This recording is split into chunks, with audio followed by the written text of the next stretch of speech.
free. I'm good. Do you want me to move? No, I think you should go near you. Okay. Or Joey. Alright, my name is Suleiman, Suleiman, Suleiman, last name Adam, Adan. I'm the Deputy Director here at CARE Minnesota, and we're here to talk about an issue, and I wish we were meeting at better circumstances, but a continued issue that has arisen within the city of Lino Lakes. Our Executive Director, Jaylani Hussein, on Monday, August 26th, went to a City Council work session in which an email was on the agenda, in which Councilmember Lydon was speaking, had responded to. When the actual email was coming into account, our Executive Director Jaylani was actually rushed out or pushed out of the actual City Hall. I'll give the rest of the time to Jaylani Hussein, our Executive Director. Thank you. As many people are aware, Lino Lakes has had a major opposition to a development, Medina Lakes development, which proposes a mosque in a brand new residential neighborhood. Obviously, knowing when you build a mosque, there's likelihood that Muslims may come and live in that neighborhood. We began to hear from folks who came to the City Council that they are against this project, and while two other projects did not have the same pushback, this particular project seemed to drive into what we believe to be clearly Islamophobic. We heard from many members of the Lino Lakes community who showed up to these City Council meetings, many of them echoing anti-Muslim sentiment, sometimes doing it very clearly and bluntly, and other times using what we believe to be clear Islamophobic tropes. Among those are the idea that Muslims are creating their own neighborhoods, and those neighborhoods, people cannot go in them, or no-go zones as they're called. This is a European anti-Muslim framing that has been used against Muslims in Europe. We're now starting to see that again being used against Muslims here. It was used against as well, against residents in Cedar Riverside, which is one of the highly densely populated communities where immigrants have always lived, including Korean immigrants and other immigrants, and now a large East African immigrant population. So we contend to that. We continue to speak against Islamophobia that was at the bedrock of this fight. Unfortunately, there has been a large group organized to counter this and to create a perception that Islamophobia was not at the center of this in any way. We knew in the evidence of what people were saying publicly, what people were saying privately, and what people were saying on social media, that was clearly evident that bias, anti-Muslim sentiment was at the heart of the opposition. We made that claim very clear. One of the significant aspects of this project has been the denial of its going through its traditional process, even with or without the moratorium, which is now in effect in the city of Lino Lakes, stopping the Medina Lakes project as it stands. However, there has been a lot of reporting on this. A New York Times reporter went and covered the area.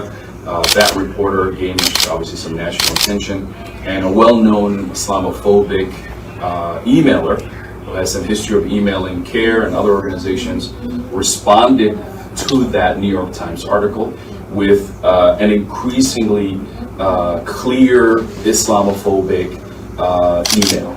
That email contained almost checked every single box of what's considered to be Islam. There's nothing left. I mean, he did attack Islam, he attacked Muslims, he went on to those tropes about Muslims lying, among other things. And what, to our surprise, obviously, is the response by City Council member Lydon. Mr. Lydon responded to that email and replied both to the New York Times reporter, CARE staff here, myself, as well as other national communication team in CARE. And in that response, he clearly said, and I quote, "the best email ever." That was his response to that email. Obviously, a council member who publicly spoke against the Medina Lakes project, who publicly has attacked myself and the CARE in that process of the moratorium, who continue to share this mixed language about him not being Islamophobic or in that nature, to respond to this email, first of all. Then to respond in that nature that this was the best possible email ever. There is no more evidence to show that this particular city council member, we believe, can never be objective based on the fact of the decision that he made here. On any matter relating to Muslims and other minorities that he may not seem fit to his narrative. What is evident of that statement that I'm making today is that for two particular meetings, since that email has been shared to the city council, in both of those public statements, Mr. Lydon has refused to even acknowledge the email and has gone on every opportunity to personally attack me, to put labels against me, and that's normal. In fact, we know that that's normal because Islamophobic groups have historically attacked our organization as an organization that advocates against Islamophobia. So usually those who have Islamophobic tendencies will attack Naturally Care Minnesota. They'll attack me. They'll continue to make statements about our organization, and that is the norm. So he's also acting normative to what we have seen as attacks against the Muslim community. What happened on Monday is something I did not expect. I came there to listen, to learn about what was going on. As soon as Mr. Lydon began his tirade, I left the room because he was not responsive, and I knew he was going to personally attack me, and I did not want nothing to do with that. Based on what the recording we have of that meeting, he did personally attack me and made false allegations about me making threats about other people. As soon as the meeting ended, the work session meeting was happening in a different room than the council chambers. And so I left the room. I had no intentions to engage with anyone from that group of Lino Slow the Grow. This is the opposition group that has organized itself, who claim that they are not about racism and discrimination. And members, the leadership and the members of that group who are clearly wearing Lino Lakes t-shirts that show that they are part of that group began to surround me. One individual who I personally believe that could potentially be also on one of the boards, I have to double check on that, began to ask me direct questions. And at that time, I knew that that was not an appropriate way to engage with her. So I calmly did not respond to her. She began to continuously come into closer to me in much closer proximity. And I began to step back, and she continued in her tirade. And then now we began to walk in the hallway to the council chambers. And that is when I saw the whole group literally around me. One of the individuals who was leading this project began to pull a phone in my face, and I immediately responded to that, and I started to push back against what they were trying to do in that particular situation. What ensued was that this woman continued on her tirade, and I clearly asked them all support of Mr. Lydon and his remarks, because otherwise they would have been remorseful or at least reject what this person has said. In fact, they seemed to be angry, and I could tell the way that they were behaving that this was not a safe place for me. And in two particular situations, police officers had to get in between us and them. In the first incident, the police officer asked me to go inside the chambers. I told him clearly what happened, and I did that. As soon as I sat down in the chambers, that same individual who held the phone in front of my face and was trying to intimidate me came right next to me and sat next to me violently. Not, just here's a seat, let me sit down. He wanted to continue to engage with me. And in that moment, I felt that it was unsafe for me to stay there. And I did not want to cause any more attention. And I knew exactly, because I have experience since I've been an executive director here in Minnesota. Anytime I go to places where there is attention, I am a targeted individual. And I have taken security trainings, and in those trainings I've learned that you have to do everything possible in your way to stay safe. And when I realized that they were not following me, I went home. Now, obviously, the police officers were there to help, but they can't see everything. They completely did not get involved until I started to speak up loudly, and that's when they heard the commotion and began to kind of get between us. What I did see was not a normative behavior. This was not people trying to engage with me, trying to ask questions, have a debate.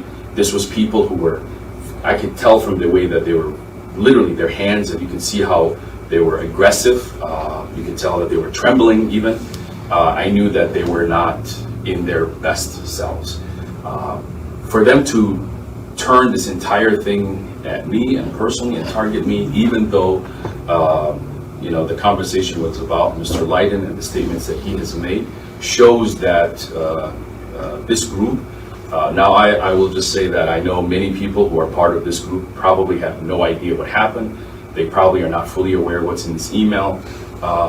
We are asking for them to today to condemn the behavior of their leaders, their efforts to try to intimidate and threaten me at the council meeting. We're asking them to disavow Mr. Lydon and call for his, join us in calling for Lydon's resignation. We believe that a council member who, one, makes a statement like that about Islamophobia and then backs it up with statements where he completely not only ignores but double down, and then on Monday triples down, is not somebody who can accurately serve the residents of Lino Lakes. And we're deeply concerned about what this means moving forward. I'm also deeply concerned about the way that this has been handled by the city. They had enough information. There is no words in that email that would tell you, I need to learn more, I may need to read more. It is very clear the content, letter by letter of that email was hateful, targeted, and that's exactly what came out of it. And both the mayor and the city council have refused to take the seriousness of this matter. And now for 2 meetings, they have not taken an action. And in the Monday's work session, they even did not know, as the staff reminded them multiple times, that it's the council's responsibility to hold council members accountable. And while a recall or potentially having a forceful push out of the council member is not something that maybe they're not able to do, but at least they have a responsibility to hold council members accountable for their behavior. And it was evident. The first thing that happens in Islamophobia is demonization of a community. The second thing that happens usually is demonizations of individuals. And then that leads to violence, targeting, discrimination. And that's exactly what happened. Mr. Lydon went on, and the mayor did not stop him, even though the mayor has historically mentioned in previous meetings that personality should not be targeted, that the content, that the message should be focused on broader perspective, and no member should be named. My name was mentioned, and immediately after my name was mentioned multiple times by Lydon, his followers did exactly what people would do, which is to go after the person that Lydon is targeting, and they went right after me. And I could tell in their eyes that they had not only hate for me, but that they wanted to even harm me. And I think that is the part that I want the message out. And so we're not afraid of any of them. I'm not afraid of any of these groups. I've never been afraid of these people. I will continue to stand up and be resilient and courageous. I will be taking security measures more seriously as I come up to the next meetings that will be coming up. But we believe that this call today is a call to Lino Lake residents and the broader community. When a sitting council member who has the power to govern chooses to engage in this behavior, there has to be consequences. And the first thing that we have not seen is public condemnations of his behavior and the letter. We cited against making this letter public because of the nature of how horrific it is, but now we will share it publicly and make sure that people see the contents of exactly what's in this email. And the purpose behind that is because if people are silent about this letter, that is exactly what is happening today. That silence leads to violence. And I saw the first iteration of what violent people can do in that chamber hallway when those individuals began to target me, began to come into my face, repeatedly asking me questions that I was the one who was causing harm. That was how it was interpreted, that I was causing harm, and I completely say no. But it didn't matter, even if I said yes or no, it didn't matter. And then immediately you can see the others gathering around me, and then the other one pulling his face, his phone in front of me, and then it took the police officers to get in between us. And then after that, He did not stop. He went right after me. As soon as I sat down, sat right next to me in a violent manner. And I personally believe that he was beginning to try to escalate that situation. And I did the best possible thing to de-escalate it, to leave the scene, and based on the trainings that I have taken, because I did not believe at that time that I was safe.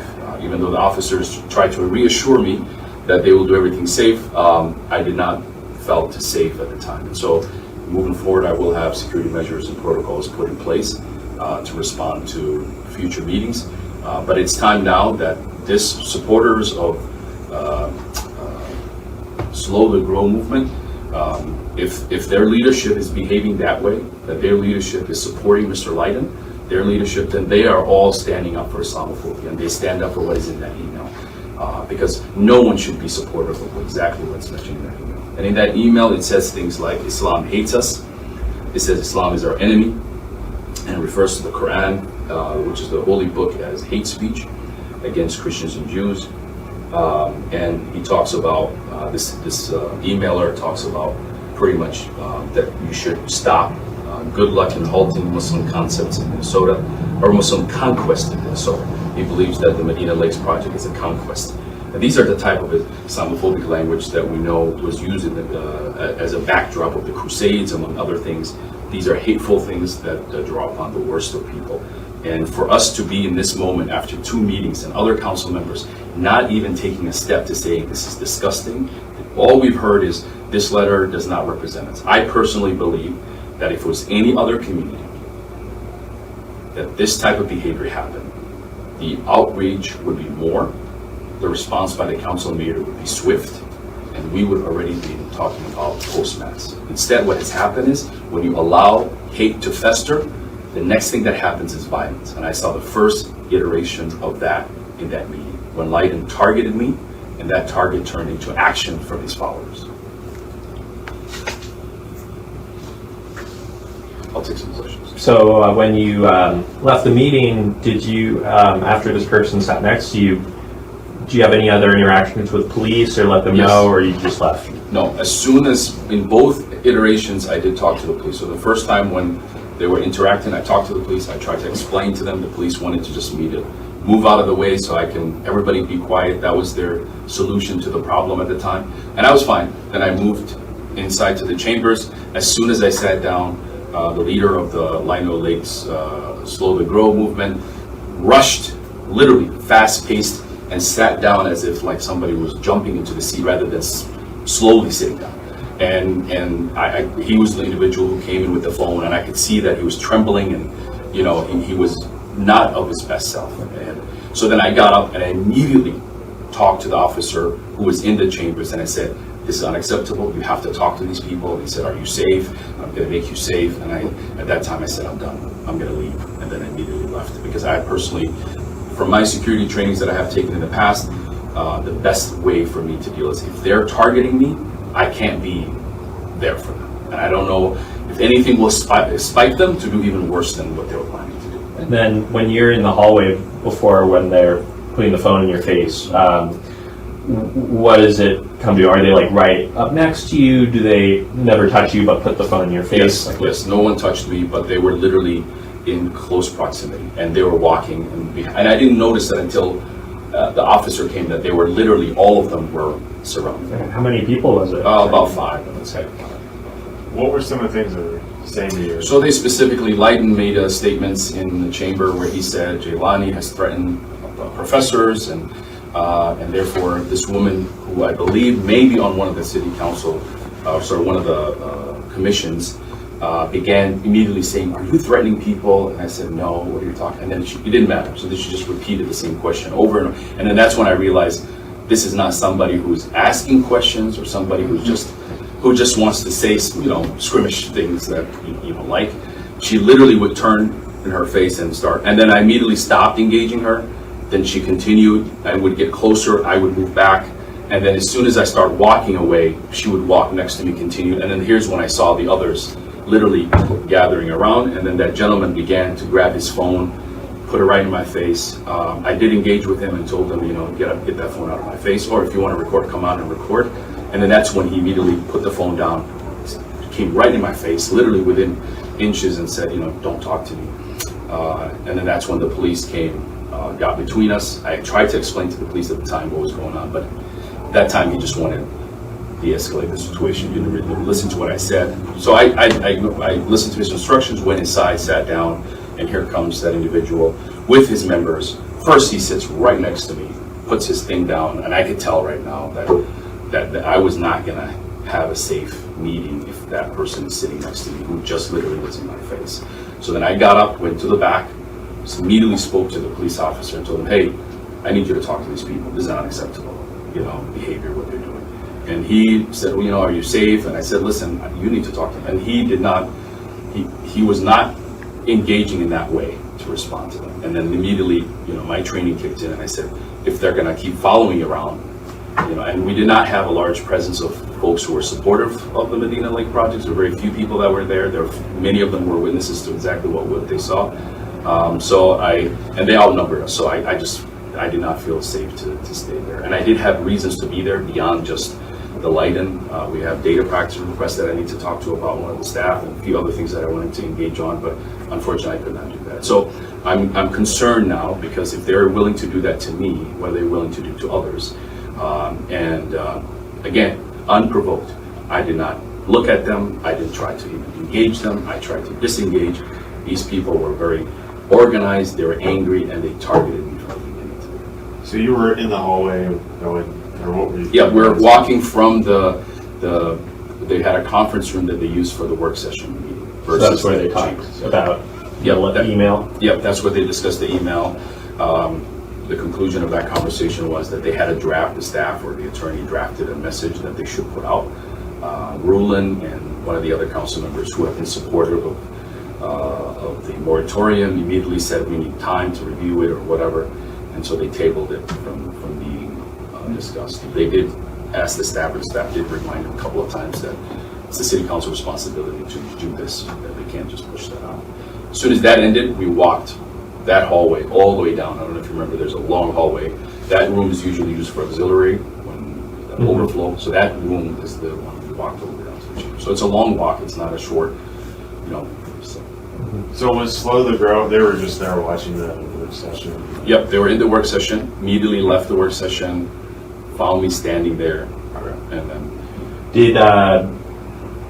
Did they bring up your name in the work session? Yes, so Lino did say in two particular instances that Mr. Jaylani committed these things, which are false.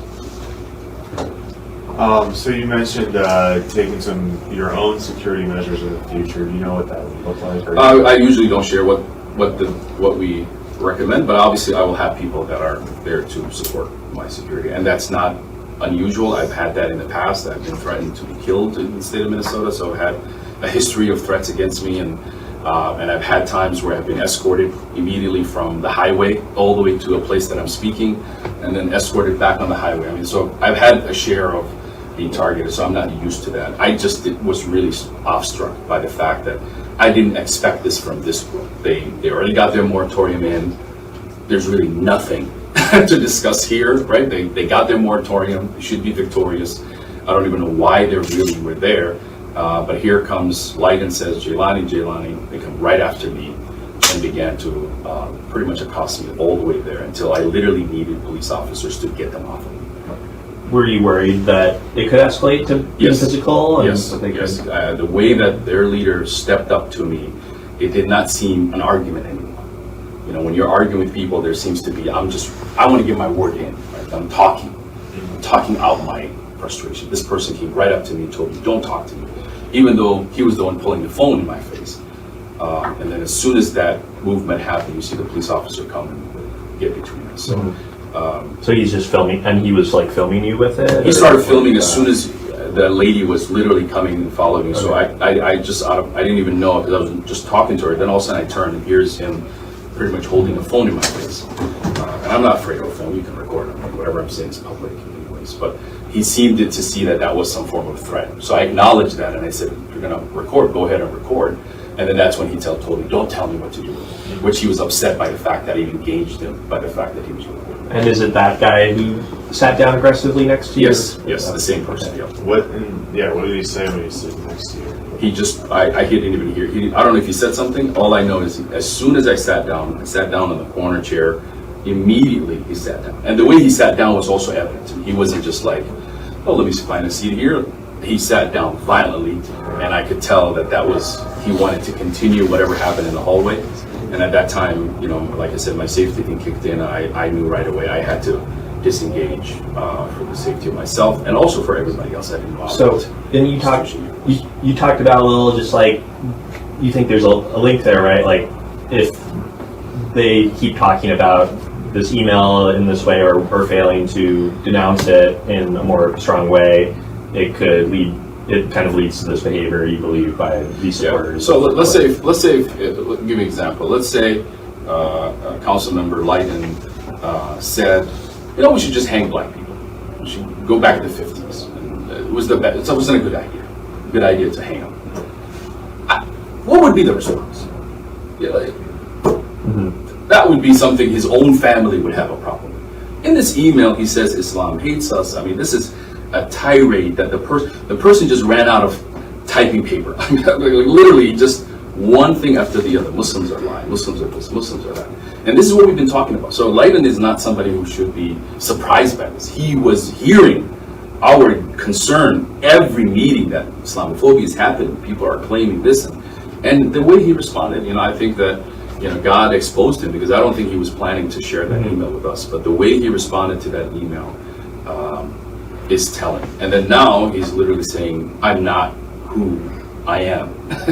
Which is, again, a classic example of, most thieves don't want anyone to know that they're thieves, but they are thieves. If the evidence shows that they're thieves, they're thieves. And in this case, Lydon has proven that he is Islamophobic. He has not come out and apologized. He didn't make up some excuses. He hasn't even tried to even explain it one way or the other. I didn't know the email. I just saw the head. Anything to explain. Nope. I'm not the problem. Jaylani and Care are the problem. So what are you hoping for as far as city officials, how they should? Well, first of all, they failed. They failed the Muslim community, period. Not a question. When something like this happens, the initial reaction is an indication of how serious and how important their job is. For all the other council members who did not send that email, their response should have been very clear and swift. We got a generic, lawyered up email or statement. This does not reflect us. Okay, what doesn't reflect you? Statement, Islamophobia, what doesn't reflect? And then now they've had 2 opportunities, literally. That's a month time for them to respond to this. They came unprepared. They had no plans of intention to even respond to this. And what it appears to me in that meeting, in the work session, is that Roland and the other council members are going to try to figure out a way to say something that does not contradict Lydon. Because otherwise, they had no reason to hold him to anything else, right? If they haven't read the email, that's negligence on their part for not being responsive about what the agenda item was. 2, the fact that they and also I think for the mayor particularly, why would you allow this person to just personally attack you? Talk about the email. That's what he should have talked about, not to just change the subject and say, oh, Jaylani, by the way, threatened people, which is again a lie. And that literally puts a target on my back, and we saw the evidence of that immediately. So what we want is, we want the city council to immediately respond to this, to censure him, to take every action that they are allowed to do. We want the general public of Lino Lakes to reach out to the other council members and even Lydon and call for his resignation. There's no reason he should be on the city council. There's no reason. And public pressure is required. Otherwise, Islamophobia is accepted by the public and by Lino Lakes. We're also asking for people who have nothing to do with Lino Lakes. Residents of the state of Minnesota, people who say that they care about Islamophobia, they want to do something about it. We want to hear them. We want to hear them, and we also want them to show up to these city council meetings. Because right now what's happening in the city, as the mayor even alluded to in the work session, oh, I just haven't heard anything about this compared to those things. So he needs to hear that this is bad for him to respond. He can't see what's in the letter or the email for him to even come up with some conclusion. He needed the public outcry for a racist, Islamophobic, hateful, disgusting email for him to say, I need more people to say that that is the case. And so was it your impression that they brought it up in the work session because these, however many, 1 or 2 council members had such issue with it, or was it like this big back cry that kind of forced them to put it in this meeting? Like, why do you think it was in it? I think they are not interested in engaging the topic as a whole, the whole body. Partially because when something happens with one of your council members, the first thing you do is share publicly, hey, I'm sorry to the community that's impacted. This is not who we are. Lino Lakes welcomes the Muslim community.